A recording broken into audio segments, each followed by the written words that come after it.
my garden, and it's very weedy, but I don't mind because I love weeds. I love to eat weeds and trees, but also my plants love to eat weeds as well. Um, and I don't tend to weed when the weeds are coming up and they're still really tiny because I like to actually get a harvest out of them. And back when I was a professional farmer, I sold a lot of weeds. One of our main weeds right now is amaranth right here.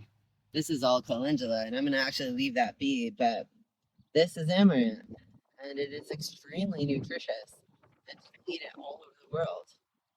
It's also a very gentle green, and so if you have a hard time digesting some greens, more likely than not, this will be the green for you. When I was in the Bay Area, my farm had a lot of clients from the Caribbean and also West Africa, and they both loved this.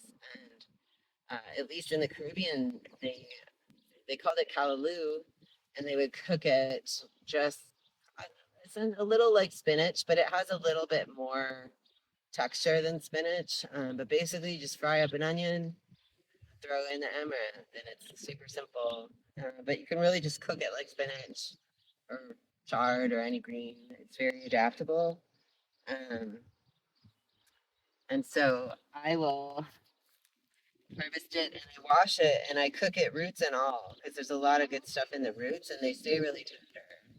I mean, when they get really big, then they start getting more fibrous. But at this stage, the roots are perfect to eat. I let my weeds grow up this big. There's more. There's a volunteer poppy. I'm going to leave it be. The one thing that I planted intentionally in here was oric or mountain spinach. That's another green. But they all seem to be doing just fine. So, another thing that I love to do with weeds, especially amaranth, because it's so full of minerals, is throw it in my compost tea. And I make this big barrel, this big brew of compost tea that I water my plants with and fertilize with.